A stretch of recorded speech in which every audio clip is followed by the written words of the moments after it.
So we're 2 minutes after, so let's just get started with or without moderator.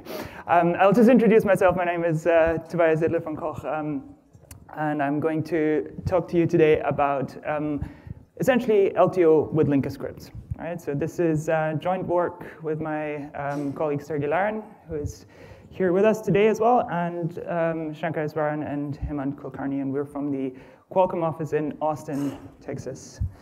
Now, LTO with linker scripts is kind of an interesting topic. I mean, I would say that, but I've spoken to many people about this over the years, and you get different reactions. So some will tell you, well, you know, linker scripts are a bad idea in the first place, and you shouldn't be using linker scripts, so just change your code. That is not necessarily an option if you're dealing with projects that have millions of lines of code that are completely architected around the capabilities that linker scripts give you. And I've yet to see a kernel, you know, sort of system-level software that gets by without at least some small amount of linker script work. The other reaction that you sometimes get as well is, well, LTO and linker scripts, why does it not work? Like, what's broken, right? I think it should just work. Right, and I hope that in the next few minutes I can show to you what exactly is going wrong there at the moment and how we have fixed that and how we would like to work with the community to get this working in upstream LLVM as well. So just a little bit about what is a linker script, you know, for those of you who might not be too familiar with that. So it's kind of a weird and wonderful world that, you know, has a lot more dark corners than I would like. But in essence, a linker script allows you to describe how sections in the input files that you put into the linker get mapped into the output file that the linker produces. And that mapping is expressed using patterns that you list in your linker script. And those patterns are matched against the section names of the input sections and also the file names, you know, the full path name of all the input files to the linker. All right? And these linker script rules facilitate key features in system-level software. So things like supporting tightly coupled memories, RAM-ROM placement compression. There's always some degree of linker scripts involved in that if you want to implement that in system-level software. Now, I want to start with a small example. You know, it's just a toy example, but that will show what is going wrong if you do LTO with linker scripts. We'll then get to what exactly the problem is here, and we'll then see how that can be fixed. So let's look at a small example here. We have two input files, one we call myapp.o and another one called rom.o. We have a linker script called script.t that gets fed into the linker does its job and produces an output file. Okay, so that's a pretty standard compilation flow, and let's say we do this without LTO, then that's what it looks like. What happens inside the linker here is you have a bunch of sections in the input files. Let's say this is elf, right? In that case, let's say in the myapp.o file, we have one text section with two symbols in it, two functions, main and some fun. And we have a data section which has this myvar variable, right? And in the rom.o file, we have another text section with one symbol in it, special fun. The linker script that we have here describes how those should be laid out in the final image that the linker produces. So in this case, we want all the text sections from the file rom.o to go in the rom output section. We want all the remaining text sections to go into the text section, and all the data sections into the data section. Right? And what the linker will produce in the end, you can see on the right. And that's an output file that has one section called rom with special fun in it, one section called text with main and some fun in it, and one data section with myvar in it. Pretty straightforward. That's what happens during linking. One thing else as well is that the linker always uses a linker script in a sense, right? If you don't specify one, it just has an implicit linker script that basically places all text in the text section, all data in the data section, and so on, right? But there's always some kind of linker script involved, right? Just if you specify one, you get to decide where things go. Now, if we enable LTO, things look a little different, right? So let's say we are doing full LTO in LLVM. That means that we first compile the two input files to bitcode. So myapp.o and rom.o in this example are now bitcode, not object code. And then in the LTO stage, they get merged into one single module, which we then optimize and compile. And the output of that compilation step is one single object file, let's say temp LVM_LTO.o, and that gets fed into the linker, and then the linker does its job and produces an output file. Now let's see what happens in our toy example. If we do that, the output file of LTO will now have one text section with main, sum fun, special fun, all in that one text section. We'll have one data section with my bar in it. Then we go and apply the linker script, but now nothing actually matches that first rule, right? Because we don't have an input file called rom.o anymore, right? We merged all of the input files into one module, compiled them, so we just have an input file called LVM_LTO.o, right? So that file does not match this first rule. So everything in the text section in the input file matches the second rule, and the data section, gets matched as before. So in our output file, we just have no ROM section, right, or an empty one. We have a text section that has all three functions in it, and we have a data section that just has that variable in it. So, right, you can see the difference. On the left, you see the image that we had without LTO. So we had this special fun in the ROM section. On the right, you see the output of LTO. So that special fun function has now moved sections from ROM to text, right? Not good, right? That's not what we want. So if your layout depends on that symbol being in the right section, now you've just broken it, and it's not going to work. So what is exactly going wrong here, right? And I said this was just regular LTO, but similar things happen with thin LTO as well. So there's two problems here. First one is that we do not track the origin of symbols during LTO, right? So when this merging step happens, when we put all into one module, they all get jumbled up, and we don't know where they came from. And so when it then gets to the linker, it looks like they all come from the same input file that has some temporary name, and that obviously is not going to match any of the linker script rules that match specific path names. It's another problem which probably wasn't evident from the motivating example, but we also apply transformations across output sections. So this is both a correctness and a performance problem. So just put two examples there. So let's say we do constant merging, right?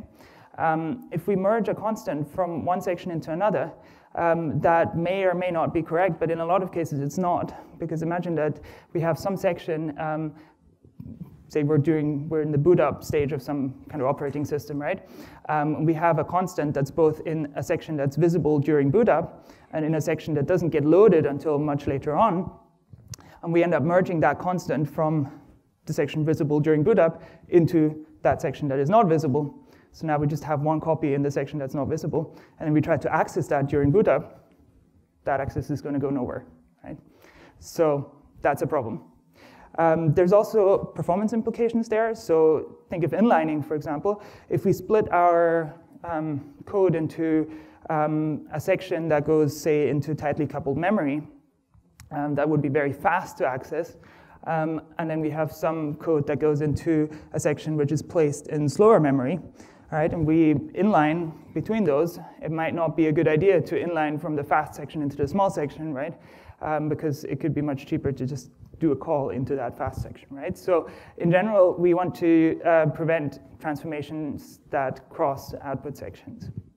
So those are really the two key issues. And this is not really a new problem, right? People, at least the ones that have tried doing this, often when they were trying to do LTO on operating system kernels, have kind of encountered that problem. So one of the reviewers for this talk pointed out this GCC bug where somebody complained about this behavior because it was breaking their compilation. I don't know, I think it may have been Linux kernel or some other operating system that kernel that they were trying to compile with LTO. And the response was, well, LTO doesn't know about linker scripts and their effects. See other related bug reports. So there was previous history there. And they said, well, that basically means a won't fix. Well, you know, I hope in the next few slides I can show you that we can, or we have indeed fixed that. And in addition, that it is not a significant change to the architecture of LTO that's needed to support that. So let's go through the different steps that happen during LTO compilation and linking, and I'll illustrate a little bit what needs to change, or what needs to be added, rather, at each one of those steps. Right? So we'll start off with the compilation to bitcode. So this is the first step where you take an input file. So have a look at the right side of that slide. So you call clang with -lto-c with your C input file, right, to produce a bitcode input file for LTO. So that will produce IR, say for the special font function that looks kind of like that, right? And in addition to producing that bitcode, we now at this point also invoke the backend, not to do full compilation of that function, because obviously we don't need it, right? We want to do that at LTO time, but just to get the section name that this symbol would normally go into, you know, if we were actually doing full compilation, right? So we invoke the backend in Clang and obtain the section name, and then we just add that as an attribute on every global object. Global objects are functions, variables, right? We do that as an attribute. So there was a patch a couple months ago by our friends at ARM that added the option to add attributes to global variables as well. So that's great. We can leverage that here. Functions have always had attributes. So that attribute just to linker input section and then the section that it would have gone to. That also lets us distinguish between F function sections and F no function sections, right? Because you might have a compilation where you mix those two, and you need to get that right as well. Other things that are supported that way are G0, G8, so some targets have a small data section, right, that lets you do GP relative accesses, and that could also vary between the files in your build. So by determining the section name at this point, we can store that and use it later.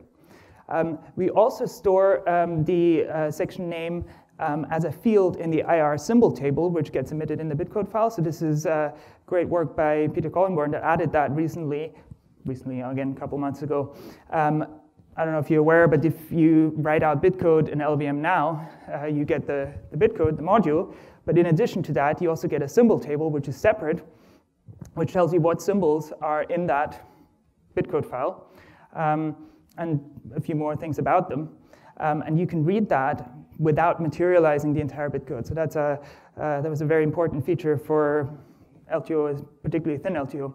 That means you don't always have to read the whole module to figure out what's inside it.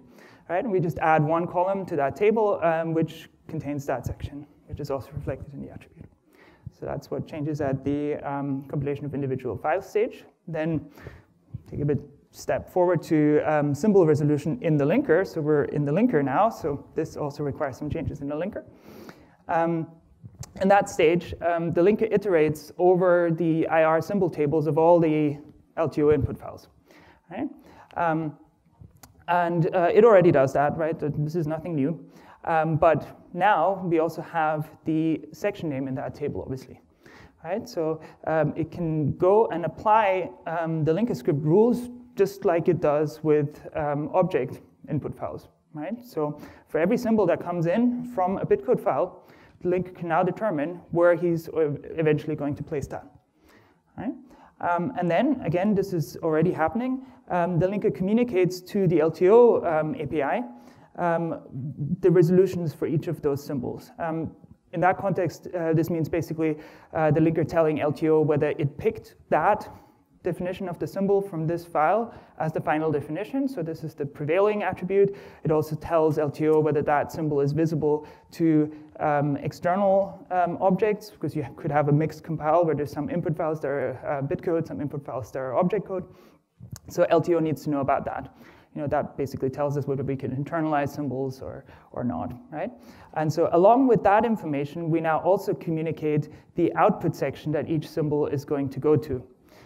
in the end. So for our example, the special fun function, because it's coming from the rom.o input file, will go to the .rom output section. The linker puts that in here. One thing as well, we need to do this for all symbols in the file, not just globals. So right now, LTO just looks at the globals, because that's really all the linker needs to know about. But we also need to do that for locals, because of course they need to be placed in the correct sections as well. But that's also a relatively minor change to expose the locals at that time. They're already in the symbol table. When we load bitcode files in the linker, we also set the module ID explicitly. So right now it will just be whatever, like the file name or something, whatever Clang decides to put there. But for this, we set it to something that the linker understands, which uniquely identifies that input file. So in the example here, it could be the library name and the file in that library, right? Plus some extra information, because funnily enough, you can have multiple files with the same name in one .a file. Another one of those quirks, but you know, that's essentially what it is. We then get to the thin LTO optimization stage. So now the linker has figured out all the resolutions and is ready to invoke LTO compilation, basically, right? So at that step, we set a couple of additional attributes on each global object based on the information the linker just has just provided to us. And we do it for regular LTO before doing the merge, right? So this is very important.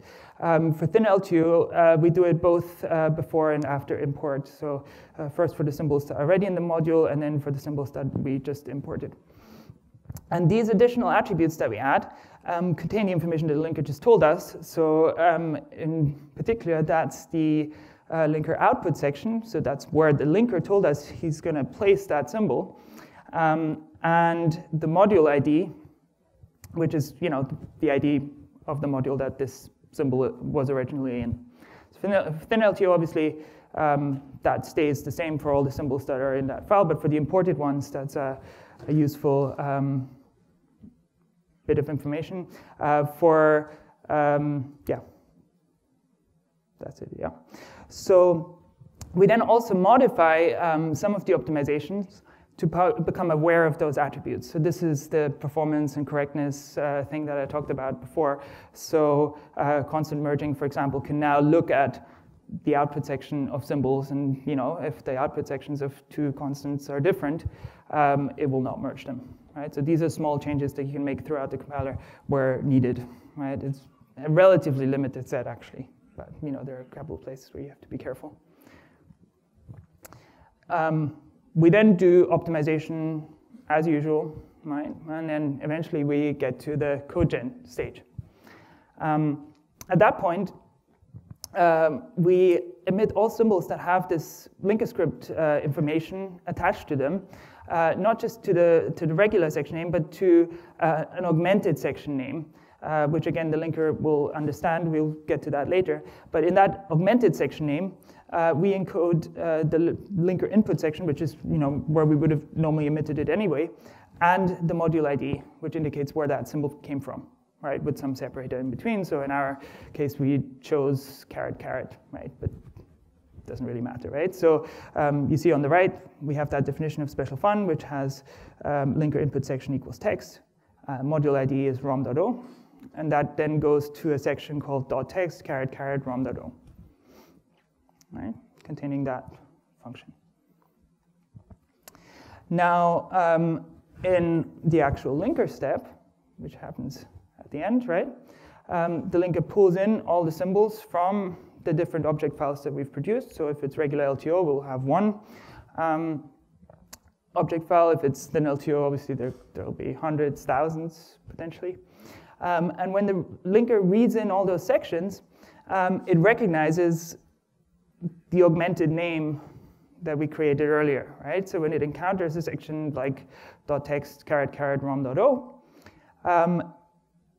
it may seem to the linker, or in fact, you know, that symbol comes from, say, temp LVM LTO.o, right?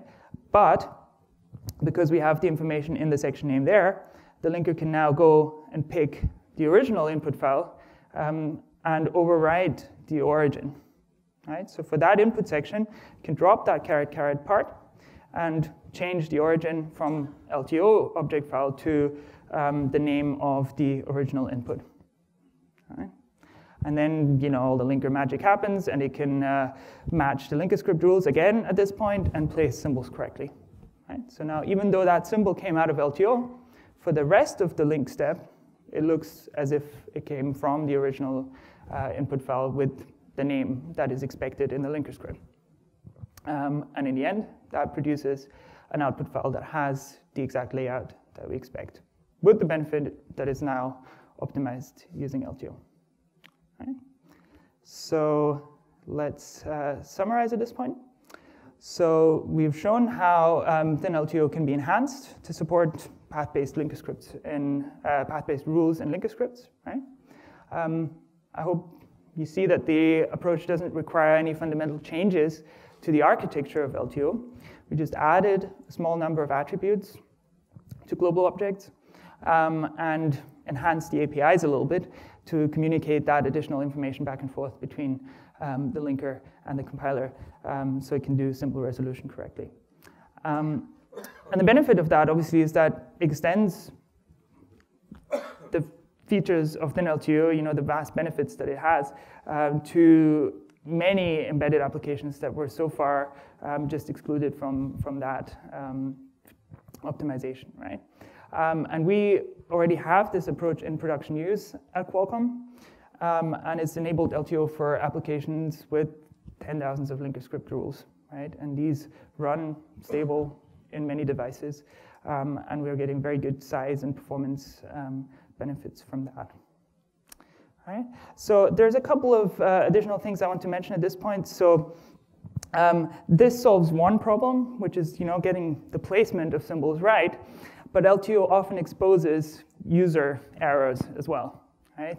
So especially when people write these low-level embedded applications, they make assumptions, right? Like they are used to, they imagine what the compiler does, and it does that often for the non-LTO case.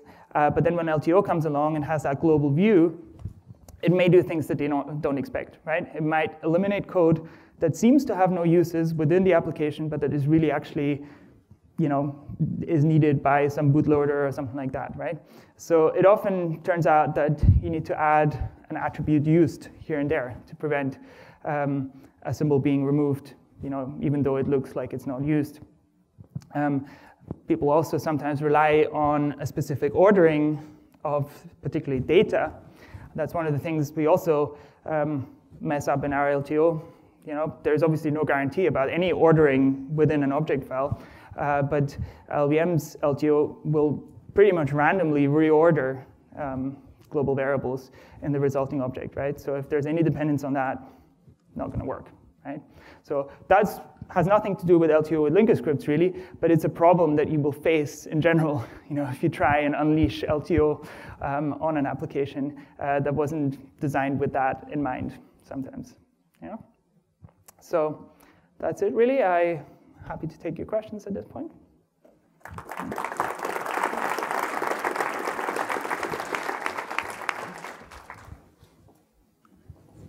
Hi. Yeah. Hey. I thought your example was very elegant, very concise. Mm-hmm. It was very nice. One of the things I'm curious about is the use of compiler attributes. So there's an attribute section that can be used to annotate functions or variables to do kind of a similar mapping.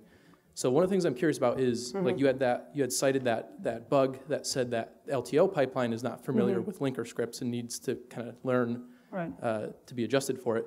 Does that same issue apply when using compiler attributes in the higher level source code without the use of linker scripts? Right. And then further, as a developer that uses that compiler annotation frequently, is there do linker scripts give me more power that I should be reaching for those rather than using the compiler annotations in source? Yeah, so that's a good point. So the section attribute, right, that's a way of basically forcing the placement of a symbol in a specific section, right? We call that an explicit section, right?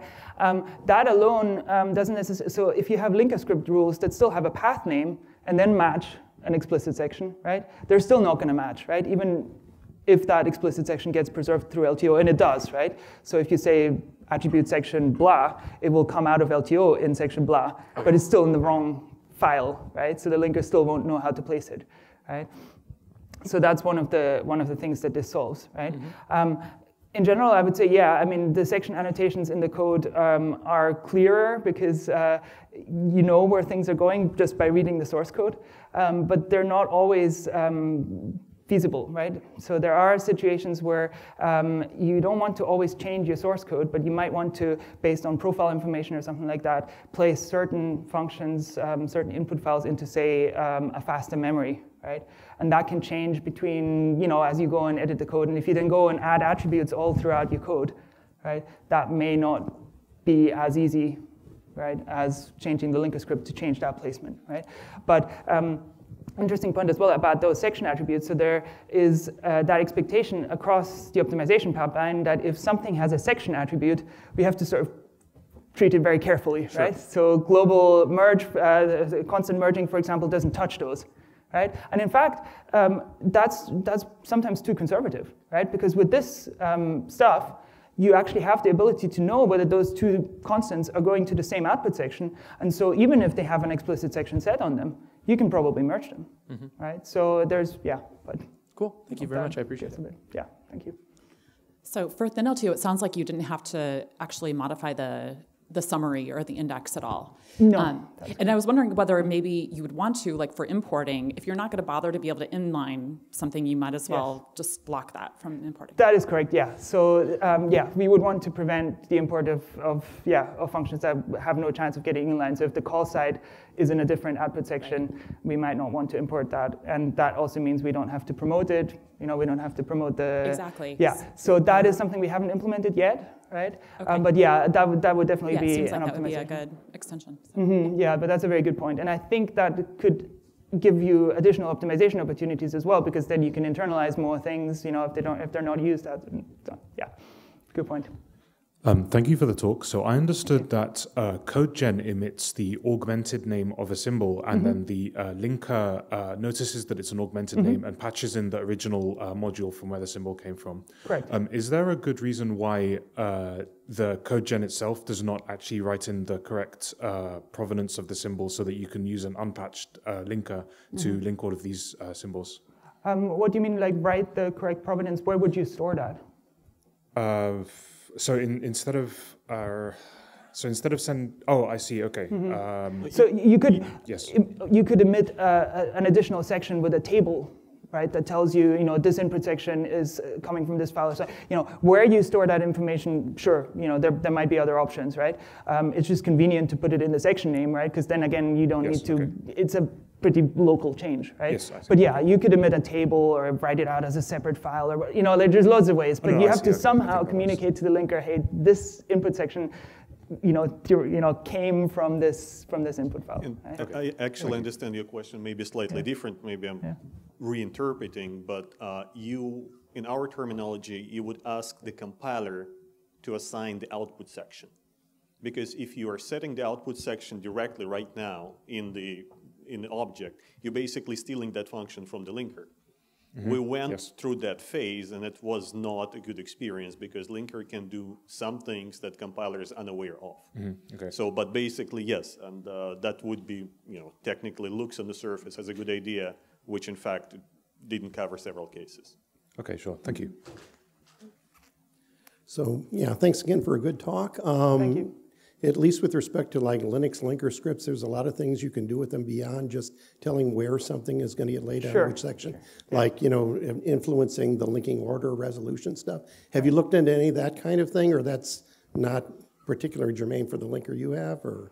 Yeah, so we implemented as much as we needed to get it to work with what we're dealing with. I understand this is problem number one, but I mean, oftentimes, like, in our compiler environment, you start putting something else out there, and then you get more and more requests for, well, why aren't you supporting this and this and this? Sure, So do you have something next in the queue for you? No, so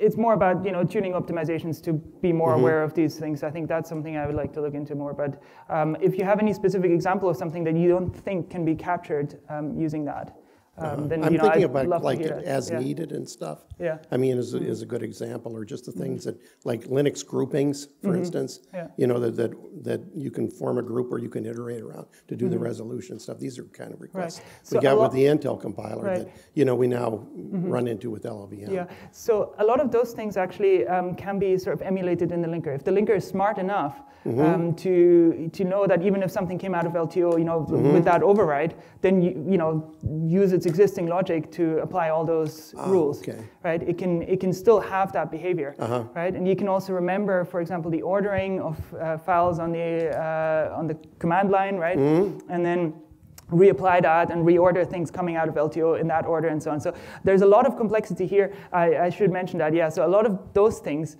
are on the linker side, right? Like the linker needs to get this right, and it can be done, right? But that's an important point, right? It's not trivial. So, you know. So has everything you're done gone into the community then, or? No, so this is, yeah. So the linker side was implemented in the Qualcomm linker, which is our proprietary linker for Hexagon. But you know, obviously, it can be done in any linker. You know, and I hope that particularly the LLD community would be interested in picking that up.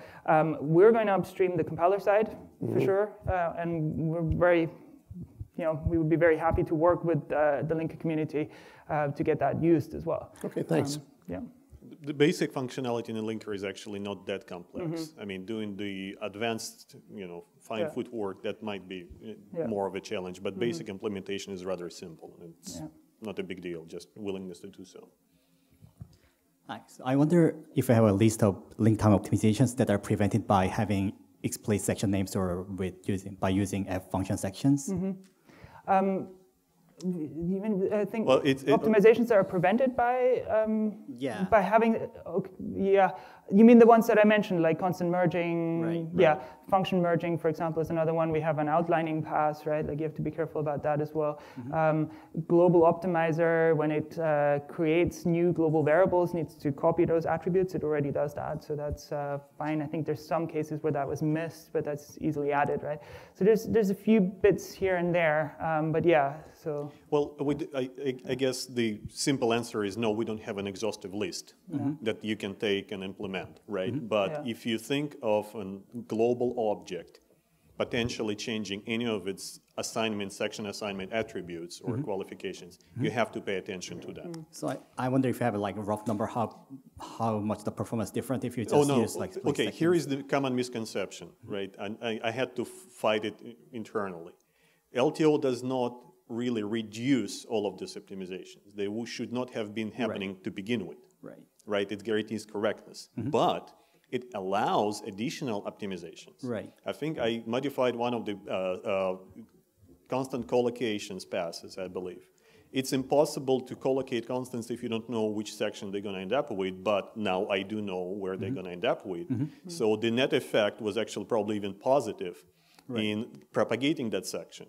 And if you think about it, you are informing the compiler about something that never been available. That information was never available in it, and it came from linker in a very lightweight form, and it produces new opportunities, if nothing else. So that's what I explicitly said. So there is no performance loss per se. There is a functionality. There's additional performance gain by enabling that, right? Yeah, exactly. You wouldn't have been able to do LTO in the first place, right? So you guarantee correctness. Gotcha. Okay. Hi. So thanks for the talk. Thank you. So it seems to me that this is adding some complication. Okay. And there must be other corner cases. And you could add more and more attributes maybe so that LTO can cope with all of this. Did you consider sort of basically forcing a rewrite of the application, or just something like, you know, rom.o is just excluded from LTO in this case, in your example, Kate, that sort of thing? Yeah, so it depends on what applications you're dealing with. I mean, in our case, that wouldn't have really been an option because mostly everything gets matched by some linker script rule and gets pulled apart into different parts of the image, right? Tobias is very polite. The answer is no, we cannot change that application. It's simple and easy. People would rather not to use LTO on it and lose lose the optimization opportunities, but will not change anything. But you had an idea that initially we used as a workaround. You don't have to do LTO on the whole project. Yeah. You can easily pick up portions, and you can easily mix and match, right? But then again, you're cornering yourself into half a benefit. And you would rather do it that way. It doesn't add that much complexity. I mean, it's ridiculously easy now with all the advances. I mean, Tobias said several times, recent patches. Originally, the first implementation had tons of code that was additional and on top of LLVM functionality and symbol lowering and everything. Now it's becoming so easy, and thin LTO was a big driver of community accepting that kind of changes, and we're capitalizing on that. Right. So just to somewhat derail this, just like your opinion on what do you think about linker scripts? I mean, you guys are embedded. You guys are the worst case. I think it's a fact of life. No, really. actually, there is pluses and minuses. Could we get rid of them? That would be great. No, there is pluses and minuses. There was a question asked earlier if you using encode section attributes. Like that's like a crude way to implement the linker script functionality. If you then migrate that code base to a new product line, and let's say you have more memory or less memory, and suddenly you have to rebalance the amount of changes or pound defines you have to maintain in that code tree goes exponentially. And you have to manually redesign all of that things that otherwise can be changed with one line in the linker script. Yeah, I think something like linker scripts is great. I just think the current syntax is disgusting, and the esoteric features. The worst thing about linker either, scripts, there is no standard.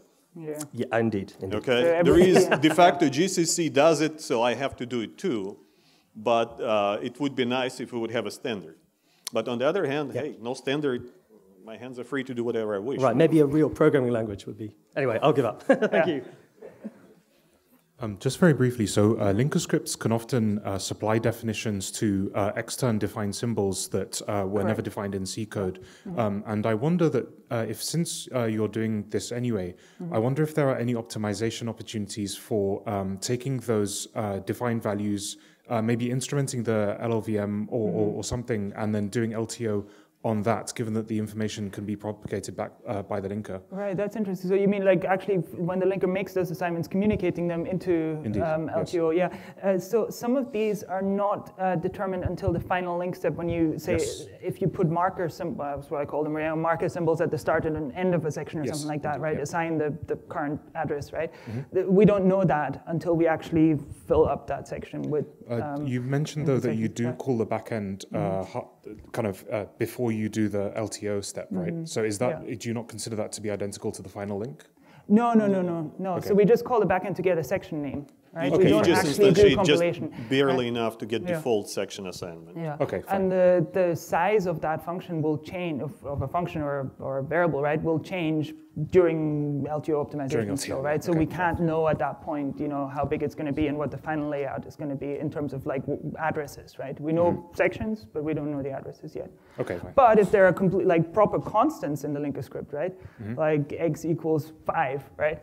That we could communicate into LTO. I don't know whether, that would enable enough optimizations to make it worth it, but yeah, that could be done. Sure, okay, thank you. Well, thank you. I think we're running out of time. Yes. And we're self-moderating. We actually have the moderator now. Thank you. Thank you.